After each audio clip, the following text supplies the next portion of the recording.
cheering from scientists at the Space Research Organisation in India after the country became the only one in the world to successfully reach Mars on its first attempt. At the tip of this rocket, there are 104 satellites. It's the biggest number ever carried by a single launch. Sir, we have achieved soft landing on the moon. India is on the moon. चलिए comedy एक तरफ और अब करते हैं जरा दिल की बात। तो जब चंद्रयान 3 आज से कुछ महीने पहले सक्सेसफुली लैंड हुआ था चंद्रमा के ऊपर, तो एक तरह से मैं बड़ी ही मिक्स फीलिंग के साथ गुजर रहा था।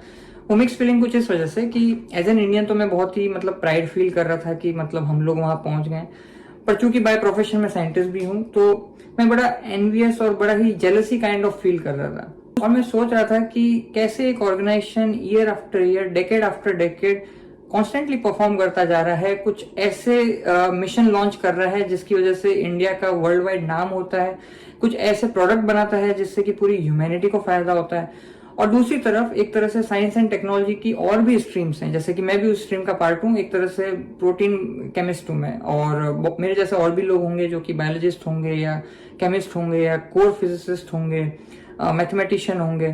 तो ऐसा कैसे हो रहा है कि अगर हम अपना नाम गिनाने की बात करें, जो हम पूरी बाकी की नॉन इसरो कम्युनिटी कह दें, तो हार्डली उंगलियों पे भी नाम खत्म हो जाएंगे राइट फ्रॉम द बिगिनिंग 1947 के बाद में। और इन सब चीजों को मैं रैशनलाइज करने की कोशिश कर रहा था। और जब आप देखते हो ना कि कोई आपसे ज्यादा अच्छा परफॉर्म कर रहा है, तो हमारा इमीडिएट अंडरस्टैंडिंग ये होता है कि किस तरीके से हम अपनी फेलियर को जस्टिफाई कर दें किसी न किसी पर्टिकुलर चीज पे थोप के। फॉर एग्जाम्पल ऐसा मैंने भी किया। तो मुझे लगा कि शायद इनको बेहतर पैसे मिलते होंगे सरकार की तरफ से, लेकिन मैंने रियलाइज किया कि उनको इतने भी कोई पैसे नहीं मिलते हैं, बहुत ही लिमिटेड बजट रहता है। और वो बजट इतना लिमिटेड होता है कि अगर वर्ल्ड वाइड भी स्पेस एजेंसीज की बात की जाए तो उसके मुकाबले भी काफी कम पैसा मिलता है। फिर मुझे लगा कि शायद उनके पास में बेहतर साइंटिस्ट हैं, बेहतर इंजीनियर्स हैं जो पता नहीं कहाँ से पढ़ के आए होंगे। बट टू माय सरप्राइज जो सेलिब्रेशन का भी जो फेज है, ऐसा भी नहीं है कि उसमें कोई भी फेसेस में आपको कोई नॉन इंडियन या कोई बाहर का आदमी मिल रहा है। और जो इंडियन लोग भी मिल रहे हैं उनकी भी आप एजुकेशन निकालेंगे, जो ज्यादातर जो क्रीम लोग हैं जो सबसे टॉप पे बैठे हैं, वो सारे के सारे इंडियन एजुकेशन सिस्टम से ही निकल के आए हैं, वो उसी का प्रोडक्ट है। और उसके बाद में वो इतना अच्छा परफॉर्म कर रहे हैं। तो मैं ये भी नहीं कह सकता कि नहीं इंडियन एजुकेशन सिस्टम की बुराई है और वो कुछ भी अच्छा प्रोड्यूस नहीं करता। तो अगेन मैं एजुकेशन सिस्टम को भी दोष नहीं दे सकता यहाँ पे। फिर मुझे लगा कि शायद ये एक ब्रांड बन चुका है तो इनके पास में बेहतर लोग अट्रैक्ट होते हैं, एक अच्छा पूल अट्रैक्ट होता है। लेकिन अगर मैं हिस्ट्री में गया तो मैंने ये रियलाइज किया कि जब ये काम करना शुरू कर रहे थे तो उस समय हमारी कंट्री के अंदर लिटरेसी ही एक बहुत बड़ी बात होती थी। साइंस और टेक्नोलॉजी तो एक बहुत नेक्स्ट लेवल हो गया। तो उस इतने लिमिटेड लोगों के साथ में भी उस समय भी जो है इन्होंने इतना अच्छा वर्क पूल मैनेज करके और बैक टू बैक सक्सेस दी है। तो मुझे लगा कि इसरो के केस में ना तो मैं एक तरह से एजुकेशन सिस्टम को दोष दे पा रहा हूँ कि भाई हमारे यहाँ पे इतनी क्वालिटी एजुकेशन नहीं है कि इतने अच्छे साइंटिस्ट और इंजीनियर निकल सके। कॉलेज नहीं फैक्ट्री चला रहे हैं जिसमें हर साल गधे मैन्युफैक्चर होते हैं। और मेरी नजर में ऐसे बहुत सारे मेरे फ्रेंड्स हैं, जूनियर्स हैं, सीनियर्स हैं, जो कि वर्ल्ड की जो लीडिंग कंपनीज हैं जिनका भी आपने नाम सुना होगा, जैसे कि एस्ट्राजेनेका, बायोनटेक जिसका तो एक वीडियो आपने पहले ही देखा, मॉडर्ना, ऐसे बहुत सारे जो वर्ल्ड की लीडिंग कंपनीज हैं उसके अंदर जो हमारे इंडिया से ही पीएचडी किए हैं उनको हायर किया गया और वो वहां पे काम कर रहे हैं। तो इसका एक बात तो साफ है कि हमारे एजुकेशन सिस्टम में इस तरह से सर्टेनली हमको उतनी क्वालिटी एजुकेशन तो दी जा रही है कि हम best of the best companies के अंदर अगर पहुंच पा रहे हैं और कुछ प्रोड्यूस कर पा रहे हैं। The science that is being done in the institutions, yes, it is equal to anything else in the world. Europe or I am very confident about it. ना ही मैं किसी तरह से सरकार को दोष दे पा रहा हूँ कि वो पैसे कम देती है या ब्यूरोक्रेसी में उलझा के रखती है, करप्शन है वगैरह वगैरह। और बनेगा कैसे? अरे वो हम पे थोड़ दो ना। हाँ, बस 10,000 का खर्चा लगेगा। 10,000? तो इन सारे बहानों को रूल आउट करने के बाद में मैं एक्चुअल में सोचने पे मजबूर हो गया कि ऐसा क्या है इसरो के पास में ऐसा जो कि बाकी की ऑर्गेनाइजेशन भी हैं, बाकी के साइंटिस्ट भी हैं अलग अलग फील्ड के अंदर और इंडिया के अंदर ही, और उसके बाद में और कई लोग तो बाहर से पोस्ट डॉक करके आते हैं अच्छी अच्छी जगह से, और उसके बावजूद भी हम उसी लैंड में उसी धरती पे उसी इंफ्रास्ट्रक्चर का पार्ट होके उसी गवर्नमेंट बैनर के अंदर आके एक ऑर्गेनाइजेशन बहुत अच्छा परफॉर्म करती जा रही है और बाकी जो है बहुत ही मेडियोक्रिटी पे है या परफॉर्म ही नहीं कर रही है। और ये मेरा रियलाइजेशन था, आई मे बी रॉन्ग बट मेरा रियलाइजेशन ये था, और वो बहुत ही सुंदर है, और वो ये था कि इसरो के जो फाउंडेशन ईयर्स थे वो फाउंडेशन ही इसी हिसाब से थी कि हमें इंडिया के लिए कुछ करना है। उनमें एक्चुअल में उस समय पेट्रियटिज्म की भाव से उन्होंने कुछ किया था। And I guess we've proven that India and Indian science is at par with the rest of the world. And that sky's the limit for us. और मुझे लगता है कि वो जो लिगेसी है वो आज भी कंटिन्यू है, वो आज भी उसी भाव से करते हैं।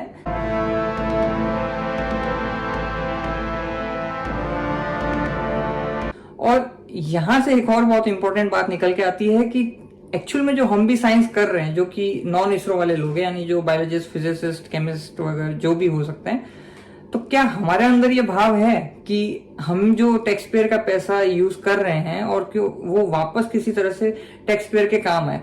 अब आप ये कह के बोल सकते हैं कि एक साइंटिस्ट की जिंदगी पूरे वर्ल्ड के लिए होती है और सिर्फ एक पर्टिकुलर कंट्री के लिए नहीं, लेकिन मैं ऐसा स्ट्रांगली मानता हूं कि आप ये नहीं कह सकते कि है ना, मतलब आपको किसी ने जो है, मतलब मान लो आपके मम्मी पापा ने खाना खिला के बड़ा किया और सब कुछ किया और आपने एक दिन बहुत पैसे कमाने लगे और फिर आप ये कहने लगो कि हमारा पैसा कमाया हुआ तो पूरी दुनिया के लिए, और पूरी दुनिया में बटे और जो है माँ बाप जो है वो ही भूखे रह जाए या उन्हीं को सही से न्यूट्रिशन नहीं मिल रहा, तो that doesn't make any sense. अपने आंगन की बेल दूसरे के घर में फुले फुले तो घर के अरमान माटी में मिल जाते हैं। इट्स लाइक अपनी चौखट का दिया और giving light to neighbours house. तो जो प्राइमरी रेस्पॉन्सिबिलिटी है कि जिसकी वजह से मेरी एजुकेशन में इतना इंपॉर्टेंस रोल प्ले किया है इंडिया के एजुकेशन सिस्टम ने, आपकी एजुकेशन में किया होगा, तो हम वापस इंडिया को क्या दे रहे हैं। वो कितनी अच्छी लाइन है कि देश हमें देता है सब कुछ, हम भी तो कुछ देना सीखें। कम ऑन गाइस, कोई भी देश परफेक्ट नहीं होता, उसे बेहतर बनाना पड़ता है।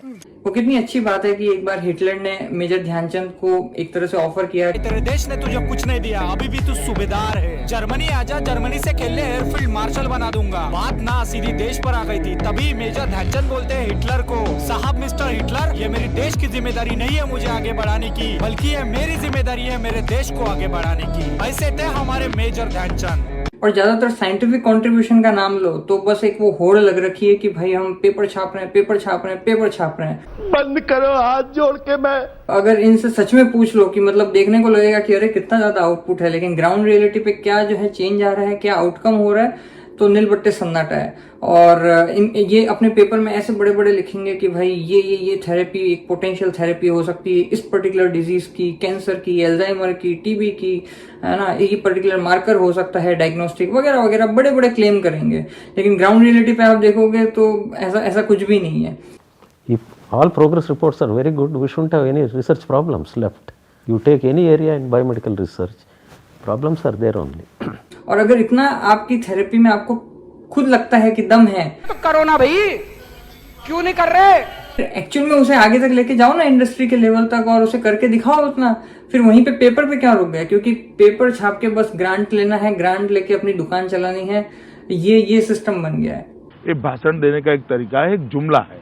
और पेपर भी बस इम्पैक्ट फैक्टर के हिसाब से नेचर, सेल साइंस में इसमें छापने का जो है वो क्रेज है। और कई बार तो मतलब इतनी आयरॉनिकल सिचुएशन होती है, ये मैंने इम्पैक्ट फैक्टर वाले वीडियो में भी कवर किया, कि छाप दिया आपने नेचर के अंदर 15-20 इम्पैक्ट का पेपर है और उसके जो है 5 साइटेशन भी नहीं आए तरीके से जो है 5 साल के अंदर, और जो 5 में से भी जो 3 साइटेशन आए वो खुद ही ने सेल्फ साइट किया है आने वाले नेक्स्ट पेपर्स के अंदर। अच्छा, on the other hand industry वालों को बोले कि भाई इतने सारे पोटेंशियल थेरेपी, पोटेंशियल मार्कर है, जरूर जो है इंडस्ट्री में कुछ फायदा हो सकता है, तो इंडस्ट्री वाले कहते हैं कि एकेडमिया की रिसर्च हमारे एक तरह से कुछ काम की नहीं है, ज्यादातर रिसर्च फेक होती है। इसके बारे में भी डिटेल में मैंने वीडियो बना रखा है, आप जरूर जाके देखें। तो क्या कॉन्ट्रीब्यूशन है, मतलब अपने आप को क्यों बेवकूफ बनाया जा रहा है। थोड़ा इसरो से सीखो, इसरो पागल नहीं हो रहा है पेपर छापने के लिए, इसरो एक्चुअल में मार्केट में प्रोडक्ट ला रहा है, एक्चुअल में टेक्नोलॉजी ला रहा है जो कि इंडिया को ही नहीं बल्कि पूरे वर्ल्ड को काम आ रही है।